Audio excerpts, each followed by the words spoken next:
The steak had gone cold almost 2 hours ago. The candle between the empty seat and me had burned so low that wax dripped across the tablecloth. I checked my phone again. Nothing. One unread message sat at the top of our conversation. Happy anniversary. Table for two. Don't make me celebrate alone this year. Sent 3 hours ago. Not opened. Not even seen. Around me, couples laughed over wine and desserts. A man kissed his wife's hand across the room. Someone proposed near the window. Applause followed. I stared at the untouched gift box beside my plate. Inside was the watch Victoria had pointed at months ago while walking past the jewelry store. She had forgotten that moment. I hadn't. The waiter approached carefully. His smile looked almost painful now. Would you like me to warm the food again, sir? I glanced toward the entrance one more time. The answer was already there. No. The word barely left my mouth. Just bring the check. His eyes softened. He nodded and left. The chair across from me remained empty, just like last year, and the year before that.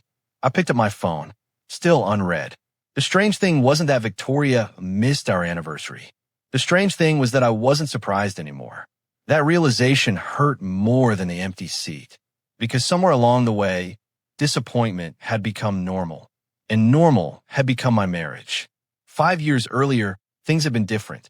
Back then, Hart Industries wasn't worth billions. Back then, Victoria Hart wasn't called the Ice Queen. Back then, she was just Victoria, a woman with impossible dreams and tired eyes. A woman who worked until midnight and still worried she wasn't doing enough. A woman who used to fall asleep on my shoulder while reading business reports. We built everything together. People loved talking about her success story. Nobody talked about the nights I spent helping her prepare presentations. Nobody talked about the weekends I canceled with friends because she needed support.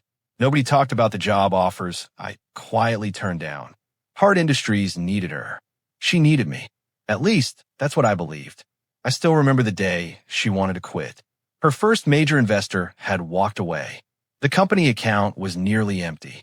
Victoria sat on our apartment floor, surrounded by paperwork. Tears rolled down her face. I can't do this anymore.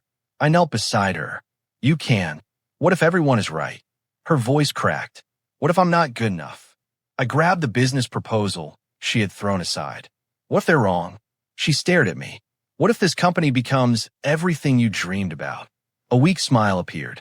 You really believe that? More than anything. That night, she kept going. That night, she didn't quit. Sometimes I wonder if I created the problem myself. Because she built the empire, and I stayed behind holding the foundation. The restaurant doors opened. My heart reacted before my brain did. For one stupid second, I thought it was her. It wasn't. Just another couple. I laughed quietly at myself. Then I paid the bill and left. Rain covered the city streets. My phone remained silent. No calls. No apologies. Nothing. The driver dropped me outside Hart Industries headquarters. The company gala was happening tonight. Victoria had insisted I attend. Actually, insisted wasn't the right word. Her assistant had emailed me the invitation. The assistant remembered. My wife didn't. I adjusted my tie and entered the building. Crystal chandeliers hung from the ceiling. Executives filled the ballroom. Investors laughed near the stage. Every screen displayed Victoria's face. The woman who built one of the fastest-growing companies in the country. The Ice Queen. Everyone loved that nickname. Everyone except me. Because I knew the cost of becoming her. I spotted Victoria near a group of investors. Perfect posture. Perfect smile. Perfect control. The moment she saw me, she checked her watch. Not because she was excited. Because she was busy. Ethan. She walked over. Glad you made it. Made it. Not happy anniversary. Not sorry I'm late. Not even a hug. Just glad you made it. I forced a smile. Wouldn't miss it. Her attention shifted immediately. Another executive approached. Then another. Within seconds, she was discussing numbers and contracts. I stood there like furniture. An expensive decoration beside the CEO. Eventually, someone tapped Victoria's shoulder. A famous investor. She brightened instantly. Victoria, who's this? The investor glanced toward me. For a moment, I waited. Surely she would introduce me properly. After 11 years together. After 6 years of marriage. After everything. Victoria smiled politely. This is Ethan. A brief pause. Then she added the words that changed everything. He helps with some personal matters. The investor laughed. Several others joined him. Must be hard keeping a CEO organized. Someone has to. More laughter. My smile stayed in place. I even nodded. The performance was flawless. Nobody noticed what happened inside me. Nobody except Olivia. Victoria's younger sister stood across the room. The second our eyes met, her expression changed. She knew. She knew exactly what had happened. Because personal matters wasn't who I was. I wasn't an assistant. I wasn't household staff. I wasn't some convenient helper. I was her husband. The word never came. Not once. Victoria had already turned back to her investors. The conversation continued without me. Like I wasn't there. Like I never had been. Something cold settled inside my chest. Not anger. Not yet. Something worse. Clarity. The gala ended after midnight. Victoria stayed behind for another meeting. Of course she did. I went home alone. The house felt larger every year. Emptier too. A notification appeared on my phone.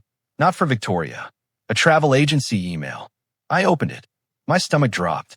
Your reservation has been canceled. The anniversary vacation.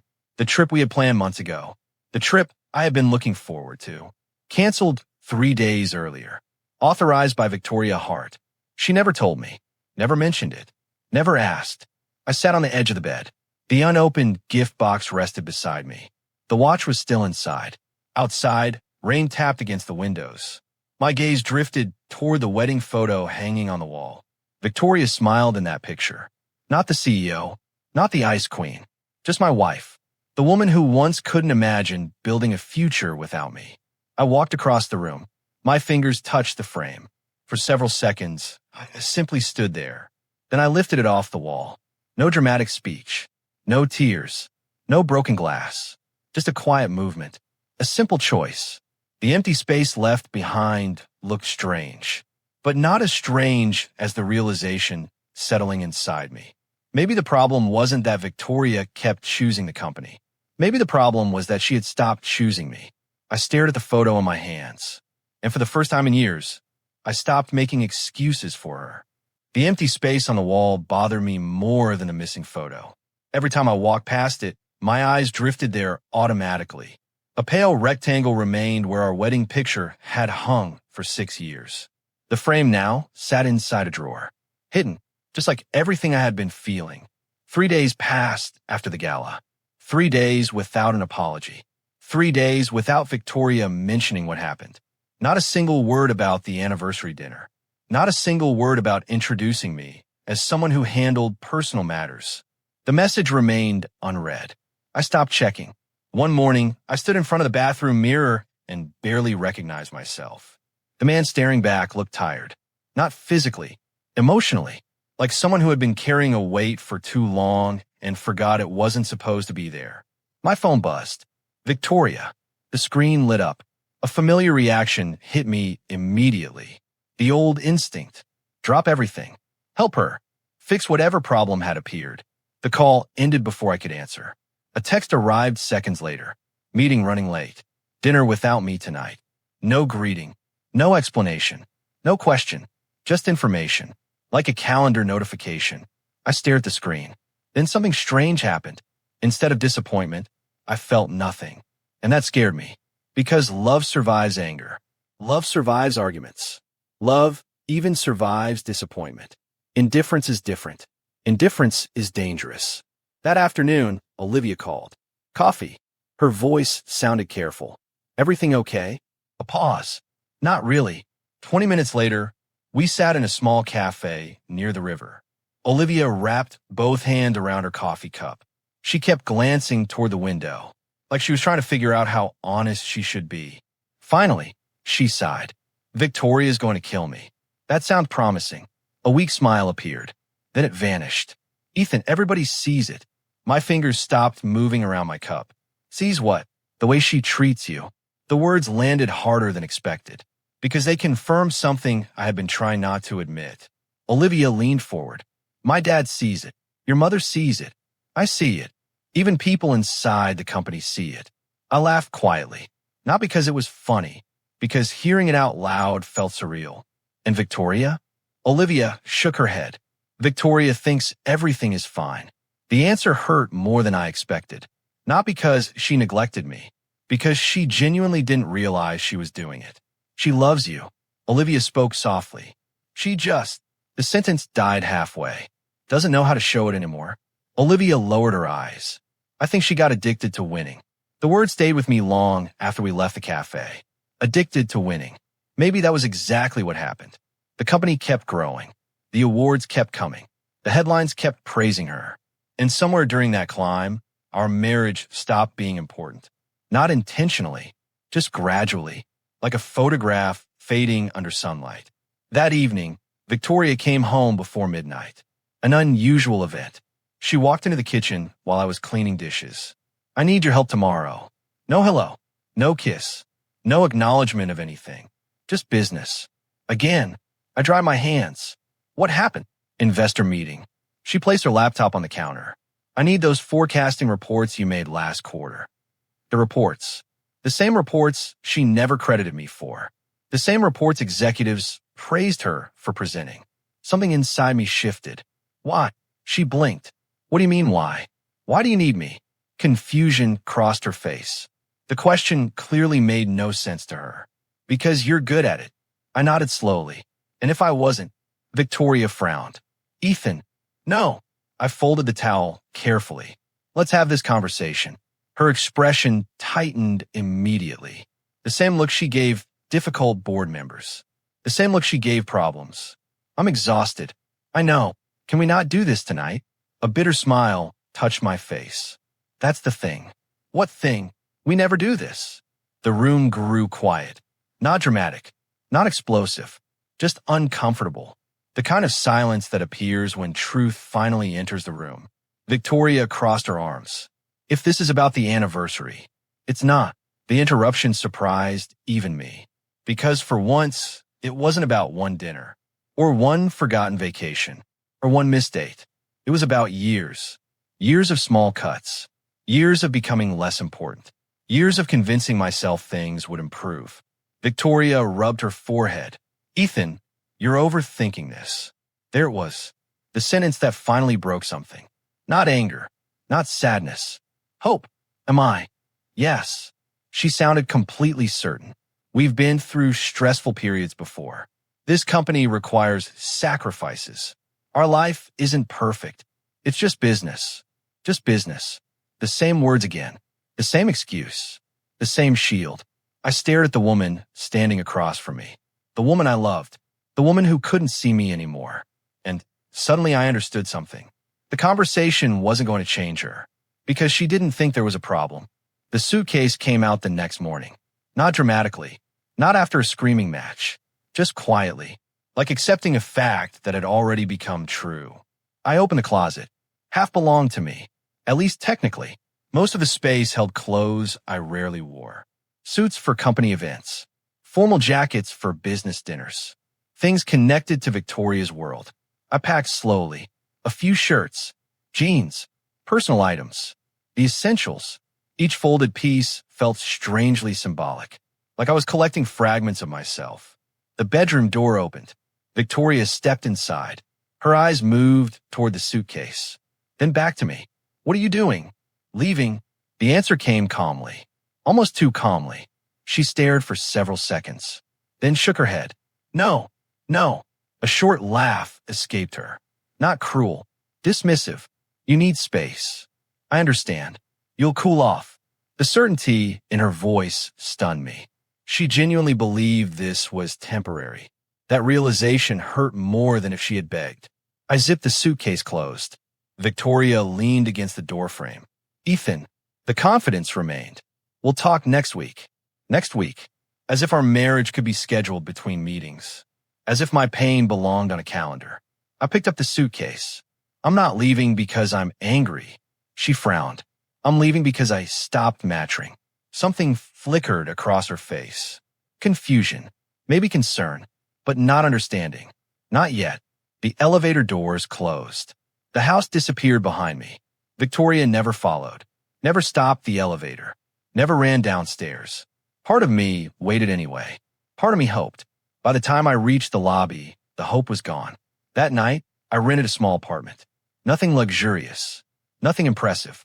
Just mine. I unpacked slowly. The rooms felt unfamiliar, but honest. My phone buzzed. Victoria. A text. Take whatever time you need. Another arrived. Call me when you're ready to come home. I stared at the messages, then opened my contacts. Victoria Hart. Favorite. Priority. Emergency contact. Pin conversation. One by one, I removed every setting.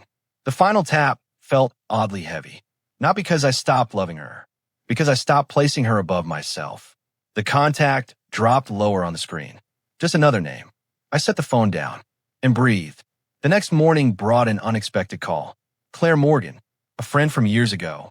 One of the few people who remember my career before Hart Industries consumed it. Ethan, Claire, been a while. It has. A laugh came through the speaker. Word travels fast. I smiled despite myself. I figured. So, papers shuffled on her end. Still interested in consulting? The question caught me off guard. What? My company is expanding. We need someone who can build operational systems. I immediately thought of you. I sat upright. For years, nobody had approached me professionally. Not as Ethan, only as Victoria's husband. Claire continued. Before you answer, understand something. Her tone sharpened. You be leading the department. I blinked. Leading? You're overqualified. The room suddenly felt different. Bigger somehow. Like a door had appeared where a wall used to be. I'll think about it. Good. A pause followed. Then softer words. You deserve more than being invisible. The line disconnected. I sat there staring at the phone. Invisible. Maybe I had been. Maybe not anymore. 3 days later, my phone rang again. The screen displayed an unfamiliar number. I answered. A nervous voice greeted me immediately. Ethan, thank God. I recognized her. Victoria's assistant. What's wrong? A stack of papers rustled in the background. Panic leaked through every word. We can't find the operational files. What files? The reporting systems. The department tracking models. The executive dashboards. My eyebrows lifted. The silence on my end stretched longer. Then the assistant spoke again, almost pleading. Nobody knows how they work. I leaned back in my chair, because suddenly, for the first time since leaving, I realized something. The company hadn't lost an assistant. They had lost the person quietly holding half the machine together, and nobody had noticed until now. The conference room erupted into applause. For a second, I just sat there, not because I didn't understand what was happening, because I wasn't used to it anymore. Claire grinned from across the table. That's the third client this month. Someone near the projector raised a coffee cup. To Ethan, more laughter followed. More congratulations. The strange part wasn't the praise. The strange part was hearing my name attached to my own work again. Not Victoria's. Not Hart Industries. Mine. A month earlier, I had walked into Claire's company carrying a single box of personal belongings and a lifetime of self-doubt. Now people were asking for my opinions before making decisions. They listened. They trusted me. They valued me. It shouldn't have felt so unusual. Yet somehow it did. After the meeting ended, Claire fell in a step beside me. You finally look awake. I laughed. What does that even mean? It means you spent years walking around like a ghost. Ouch. I'm serious. She pushed open the office door. The guy sitting in today's meeting isn't the same guy who walked in here 6 weeks ago. The comment stayed with me, because she was right. Pain hadn't disappeared. The marriage still hurt. Some nights, I still reach for my phone before remembering there would be no late-night message from Victoria. Some mornings, I still expected to hear her moving around the kitchen. But something else had started growing beside the pain. Confidence. The kind I used to have before my entire identity became supporting someone else's dream.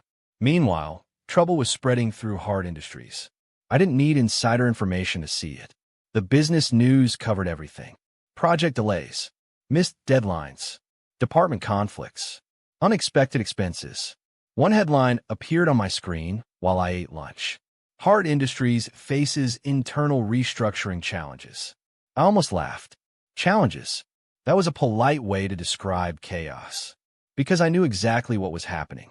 For years, I had quietly connected apartments, fixed communication problems, updated systems, prevented small mistakes from becoming disasters. Nobody noticed because problems never reached the surface. Now those same problems were surfacing everywhere. My phone buzzed. Olivia. I answered immediately. You busy? Not anymore. A tired sigh reached me through the speaker. It's bad. I leaned back in my chair. How bad? You know the logistics issue from last week? Yeah. It triggered 3 more. I rubbed my forehead. Of course it had. Everything inside a company connects eventually. One mistake spreads. Then another. Then another. Olivia hesitated. People are starting to ask questions. What kind of questions? A pause followed. The kind that make Victoria angry. I already knew where this was going. They're wondering why everything started falling apart after I left. Pretty much. The answer sat between us. Neither of us rushed to fill the silence. Eventually Olivia spoke again. She refuses to hear it. I'm not surprised. No. Her voice softened. Neither am I. Victoria wasn't blaming me. Not yet. She wasn't giving me credit either. Instead, she threw herself deeper into work. Longer hours. More meetings. More pressure. The harder things became, the harder she pushed. That approach had always worked before. This time it wasn't. Because the problem wasn't effort. The problem was missing pieces. Pieces she never noticed until they were gone. And Ryan Brooks was making everything worse. Olivia told me that part. He practically lives in her office now. I stared out my apartment window. Helping. A humorless laugh came through the phone. That's one word for it. What does that mean? It means he's using every problem to make himself look important. That sounded exactly like Ryan. Ambitious. Smart. Dangerously good at protecting his own interests. The kind of executive who always knew where power was shifting. And power was definitely shifting. One Friday afternoon, my phone lit up with an unexpected name. Benjamin Hart, Victoria's father, the founder, the man who built the company before handing it to her. I answered carefully. Benjamin. Ethan. His voice sounded older than I remembered. Willing to have lunch with an old man? That request surprised me. Still, I agreed. An hour later, we sat in a quiet restaurant overlooking the city. Benjamin stirred his coffee without drinking it. Finally, he looked up. You seem well. I am. The answer felt honest. That alone surprised me. Benjamin nodded slowly. Good. A long pause followed. Then he leaned back. Victoria isn't. The statement carried weight. Not because of what he said, because of how difficult it clearly was for him to admit it. I remained quiet. Benjamin studied me.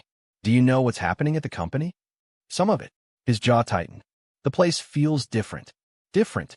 Another polite word. I built that company from nothing. His gaze drifted toward the window. I know how organizations breathe. When something important disappears, you notice. I didn't respond. I didn't need to. Benjamin already understood. After a moment, he sighed. My daughter inherited my ambition. A sad smile crossed his face. Unfortunately, she inherited too much of it. 2 weeks later, something unexpected happened. Victoria found my journals. I didn't learn that immediately. Olivia told me afterward. Apparently, Victoria had gone searching through old storage boxes looking for historical company records. Instead, she found pieces of my life. The life she had never stopped to examine. Old notebooks, calendars, folders, handwritten notes, archived emails, a record of years. One journal contained a page dated 7 years earlier. The day a consulting firm offered me a leadership position, a job I declined. The note underneath was short. Victoria needs me right now. The company comes first. Another entry showed a canceled conference in Europe, a promotion opportunity, a networking event, a certification program. Each one crossed out. Each one replaced by a reason connected to Hart Industries, connected to her, connected to us. Olivia described the discovery during another phone call. She spent hours reading. The image caught me off guard. Victoria reading my journals. Victoria searching through memories she had ignored while living them. What happened after? Olivia exhaled slowly. Nothing. Nothing. That's the weird part. I frowned. What do you mean? She just sat there. The answer hit harder than expected. Not anger, not denial, not excuses, just quiet realization. Maybe that was worse. A few days later, another discovery surfaced. An archived email folder. Hundreds of messages. Some were sent. Many weren't. Drafts. Thoughts I never shared. Concerns I never voiced. One unfinished message stopped Victoria cold, at least according to Olivia. The draft had been written 3 years earlier. After another missed anniversary. After another canceled trip. After another promise broken by work. The message ended with a single line. I miss my wife, and she's sitting 10 feet away from me. I never sent it. There didn't seem to be a point. Now she had read it anyway. Years too late. Life kept moving forward. My department expanded. Clients increased. New projects arrived. People respected me because of what I could do, not because of who I was married to. One afternoon, the office celebrated a successful launch. Music played softly from someone's speaker. Coffee cups covered half the tables. A coworker told a terrible joke. The room burst into laughter. Mine included. A genuine laugh. The kind that comes naturally. The kind I hadn't heard from myself in years. Then movement near the glass entrance caught my attention. The laughter faded. Not in the room. Inside me. Victoria stood just beyond the reception desk. Motionless. Watching. Her business suit looked perfect as always. Her expression didn't. Something fragile sat behind her eyes. Something uncertain. For several seconds, neither of us moved. Then I noticed where her gaze had settled. Not on the office. Not on the project boards. Not on the people around me. On my smile. As if she couldn't remember the last time she'd seen it. And, judging by the shock on her face, maybe she couldn't. The first message arrived at 6:12 in the morning. Can we talk? I read it while making coffee. Then I placed my phone face down and continued pouring. By lunch, another message appeared. Just 10 minutes. By evening, there were 3 more. None of them mentioned business. None of them mentioned hard industries. Every message felt strange because Victoria had spent years communicating through assistants, schedules, and calendar invites. Now she was trying to reach me directly, and I didn't know what to do with that. A week later, she appeared outside my office. Not inside. Outside, standing near the parking lot. Waiting. The sight caught me off guard. Victoria hated waiting. She built her entire life around making sure she never had to. Yet there she was, hands folded, eyes tired. The moment I approached, she straightened. Ethan. The way she spoke my name sounded unfamiliar. Careful, almost nervous. What do you need? The question lingered between us. A flash of pain crossed her face. Not because I was rude, because months ago I would have asked something different. How was your day? Did you eat? Are you okay? Now, all she got was distance. I wanted dinner. Her voice softened. Just dinner. I glanced toward my car. I have plans. The words weren't even a lie. Claire and several co-workers were waiting for me. Victoria nodded slowly. Tomorrow. I can't. The answer arrived immediately. Not because I was trying to punish her. Because my life no longer revolved around her schedule. Something shifted in her expression. A realization. A painful one. This was how she had sounded to me for years. Busy. Unavailable. Out of reach. Okay. She stepped back. I understand. But, judging by her eyes, she finally understood far more than that. The messages continued. Not desperate. Not dramatic. Just persistent. Small things. Questions about my day. Comments about old memories. Photos from vacations we once took. Conversations she should have started years ago. Some received short replies. Most received nothing. Every unanswered message became its own answer. Not revenge. Consequences. Meanwhile, hard industries kept sinking. The news grew worse. Investors were becoming nervous. Projects were being delayed. Departments were turning against each other. Then came the biggest shock. Ryan Brooks, the golden executive, the trusted advisor, the man who always seemed to have the perfect solution. His name suddenly appeared in every internal discussion, and not for good reasons. Olivia called late one night. Ethan. Her voice carried equal parts anger and disbelief. You were right. I sat upright. About what? Ryan. A folder slammed onto a desk somewhere near her. The sound echoed through the phone. He manipulated reports. My eyebrows rose. Manipulated? He pushed investment decisions that benefited people connected to him. The room around me seemed quieter. What does Victoria think? A bitter laugh escaped Olivia. She's still trying to process it. I understood why. Ryan wasn't just another executive. He was someone Victoria trusted, someone she listened to, someone whose advice often carried more weight than mine. Now that trust was collapsing, and the timing couldn't have been worse. A few days later, Benjamin confronted her. I wasn't there, but Olivia told me everything. Apparently, the argument happened inside the executive boardroom, the same room where major company decisions were made, the same room Victoria usually controlled. Not this time. According to Olivia, Benjamin closed the door and looked directly at his daughter. When was the last time you went home before midnight? No answer. When was the last time you took a vacation? Nothing. When was the last time you spent a full day with your husband? That question finally landed. Olivia told me Victoria froze. Not because she lacked an answer, because she had too many. And every answer sounded terrible. Benjamin didn't stop there. You built an empire. His voice reportedly remained calm. Congratulations. The sarcasm cut deeper than shouting. Now tell me what it's worth. Victoria tried defending herself, tried explaining, tried talking about responsibilities, growth, leadership, pressure. Benjamin listened, then delivered the sentence that stayed with her. Success is supposed to improve your life. A long pause followed. It isn't supposed to replace it. That night, Victoria went back to our house. Not the company, not another meeting. The house. The one she barely spent time in anymore. The one that used to feel like home. She called me afterward. I almost didn't answer. Almost. Eventually, I picked up. Neither of us spoke immediately. Then her voice arrived. Quiet. Fragile. I went into our bedroom. I leaned against the wall. The emotion behind those words told me exactly where this was going. The closet is empty. My eyes closed briefly. The image returned instantly. The day I packed. The hangers left behind. The unused space. Victoria inhaled shakily. I never noticed how much room your things took. The sentence wasn't really about clothes.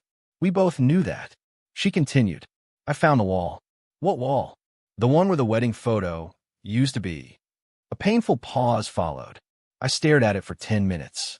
The memory hit me harder than expected. That pale rectangle. That empty spot. That moment, everything changed. I didn't even realize it was gone. Her voice cracked slightly. The admission carried more weight than any apology. Because it was true. She hadn't noticed. Not the photo. Not the distance. Not me. Not until everything disappeared. The next few weeks felt strange. Victoria tried. Really tried. She reduced meetings. Canceled trips. Started leaving the office earlier. People noticed. The problem was timing. The changes she made now were the changes I needed years ago. Back when I was still waiting. Back when I still believed effort would matter. Now every gesture arrived too late. Not because I wanted it that way. Because that's how damage works. Ignore a crack long enough, and eventually the wall breaks. No amount of attention afterward changes that. One evening I returned home to find another message waiting. Not on my phone, in my mailbox. A handwritten letter. Victoria's handwriting. The sight alone stopped me. I couldn't remember the last time she wrote anything by hand. The letter wasn't dramatic. No begging. No promises. No speeches. Just honesty. Page after page of honesty. She wrote about the journals. The canceled opportunities. The archived emails. The sacrifices she never noticed. The husband she slowly stopped seeing. One line stood out above everything else.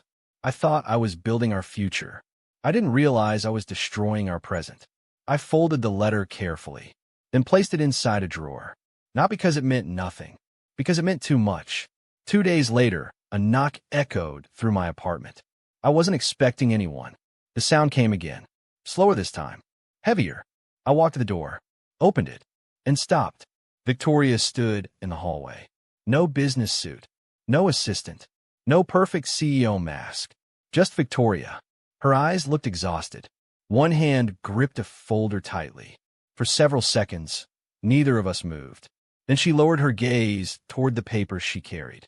The motion felt painfully deliberate. When she looked back up, I finally saw the truth. Not panic, not denial, acceptance. Slowly, she extended the folder toward me. My eyes drifted downward. The title on the first page hit like a punch. Divorce Agreement. Victoria swallowed hard. Her fingers trembled around the edges, as if she still couldn't believe the papers were real, as if she had spent months assuming this moment would never come. And now it was standing between us, waiting. The divorce papers sat between us. Neither of us touched them. Victoria stood outside my apartment door, holding the folder as if it weighed 100 pounds. The hallway felt too small for everything trapped inside that moment. Months ago, I would have done anything to save my marriage. Now I wasn't sure there was anything left to save. You came all the way here for this. My voice stayed calm. Victoria nodded. A tired breath escaped her. I thought you should get them for me. Not a lawyer, not an assistant, not a courier. Me. The woman standing in front of me finally understood what personal things were supposed to look like. Unfortunately, she learned too late. I stepped aside. Come in. She entered quietly. The apartment still smelled like coffee. A notebook rested on the kitchen counter beside my laptop. Work documents covered part of the table. Pieces of my new life. Victoria noticed everything. The small details. The routines. The evidence that I had continued moving forward without her. Her eyes lingered on the bookshelf. A framed certificate from my consulting firm sat nearby. Employee Leadership Award. The company had given it to me 2 weeks earlier. Victoria stared at it for several seconds. Then she smiled sadly. You always deserve that. The compliment should have felt good. Instead, it felt heavy, because for years those words never came. The next morning, the business world exploded. My phone buzzed nonstop. News alerts, messages, emails. Every headline carried the same name. Ryan Brooks. The investigation inside Hard Industries had finally become public.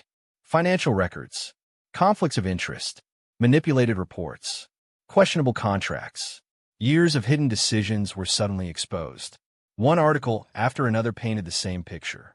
Ryan had been protecting himself while presenting those choices as company strategy.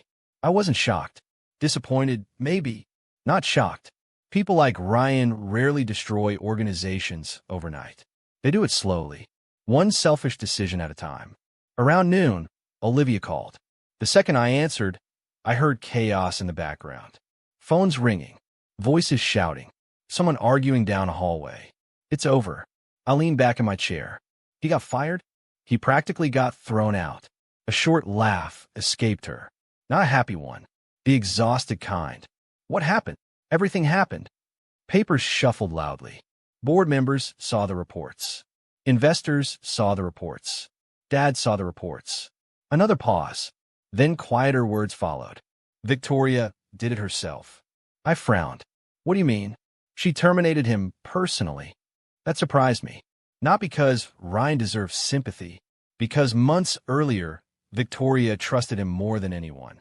Now she was the one removing him. The victory should have felt satisfying. Yet it didn't. Ryan was only a symptom. The real damage had happened long before him. Long before the company problems. Long before the investigations. The damage started when Victoria stopped paying attention to the people who genuinely cared about her. 3 days later, we sat across from each other in a lawyer's office. The divorce papers rested neatly on the table. Ready. Waiting. Final. The lawyer reviewed details. Property. Accounts. Legal language. Most of it faded into background noise. My attention stayed on Victoria. Not the CEO. Not the Ice Queen. Just Victoria. The woman who once sat on an apartment floor surrounded by failed business plans while I convinced her not to quit. The woman I loved enough to build a future around. The lawyer finally closed the file. I'll give you both a few minutes. The door clicked shut. We were alone. Victoria's fingers traced the edge of the paperwork. Not signing yet. Just touching it. Like she still couldn't believe it existed. Several seconds passed. Then she spoke. I kept thinking you'd come back. The confession arrived softly. No excuses attached. No defense. No argument. Just honesty. I waited. Victoria stared at the documents. Every time we argued before, a faint smile appeared. You stayed. Her voice weakened. Every missed anniversary. Every canceled trip. Every broken promise. The smile disappeared. You stayed. The room felt very still. Not because nothing was happening, because everything was. Victoria finally raised her eyes. I thought you always would. There it was. The truth. Simple, painful, real. Not cruelty, not malice. Assumption. She believed my loyalty had no limit. That no matter how much she neglected the relationship, I would remain exactly where she left me. A familiar ache moved through my chest. Not sharp anymore, just old. I probably believed that too. The answer surprised her. A crease formed between her brows. What do you mean? I kept waiting for things to change. My hand rested on the table. Steady. Every time you disappointed me, I told myself next month would be better. Next project. Next quarter. Next year. Victoria lowered her gaze. I continued. I wasn't perfect either. That made her look up again. Confusion flashed across her face. You weren't the only one making mistakes. The words mattered, because truth works both ways. I should have stopped accepting less than I deserved. A painful silence followed. I loved you, Victoria. The admission came easily, because it was true. I loved you enough to sacrifice opportunities. I loved you enough to build my life around yours. My throat tightened slightly, but love isn't supposed to erase someone. The tears gathering in her eyes never fell. She just listened, really listened, maybe more carefully than she ever had before. Love without respect doesn't survive forever. The sentence landed. I could see it. Not because she argued, because she didn't. There was nothing left to argue against. The truth had already won. The signing happened 10 minutes later. One signature, then another. Ink on paper. A marriage ending in complete silence. No dramatic fight. No slammed doors. No final speech. Just two people accepting reality. Victoria set down the pen. Her hand lingered there for a moment. Then she stood. I stood too. For several seconds, neither of us moved. I am sorry. The words finally came. Not rushed. Not desperate. Not repeated. Just honest. I know. A sad smile touched her lips. That's probably the worst part. Maybe it was. Because apologies arrive after damage. Not before. Victoria took a slow breath. Then she stepped toward the door. Halfway there, she stopped. Without turning around, she spoke again. You were the foundation. The statement caught me off guard. She continued quietly. The company. Our life. Everything. A shaky breath followed. I just didn't see it. Then she left. And this time, neither of us tried to stop the other. Months passed. Life continued. Not perfectly. Not magically. Just honestly. The consulting firm expanded. My team doubled in size.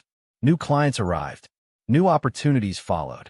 One project earned national attention. Another opened doors I never imagined. The strange thing was how normal confidence felt once it returned. Like finding something I had misplaced years earlier. Claire noticed it first. During a company celebration, she handed me a glass of sparkling water. You know something? What? A grin appeared. You finally stopped introducing yourself as Victoria Hart's husband. I laughed. She wasn't wrong. Somewhere along the way, I became Ethan Carter again. Not an extension of someone else. Not background support. My own person. One morning, nearly a year after the divorce, a message appeared on my phone. Victoria. The name still felt familiar, just no longer painful. I opened it. Only one sentence waited inside. I hope you're happy, Ethan. Truly happy. Nothing more. No request. No guilt. No attempt to reopen old wounds. Just a wish. Simple and sincere. I read the message twice, then smiled softly. Not because we were getting back together. Not because everything worked out. Because she finally understood. And because I finally did too. The phone slipped back into my pocket. Outside, the sun was rising. Golden light stretched across the city. The air felt cool, fresh, full of possibility. I stepped onto the sidewalk and started walking. No anger followed me. No bitterness. No need for revenge. Just peace. The road ahead belonged to me now. And as the sunlight grew brighter, I realized something that once would have sounded impossible. Losing Victoria wasn't the moment my life fell apart. It was the moment I finally found myself. I kept walking, and this time I never looked back.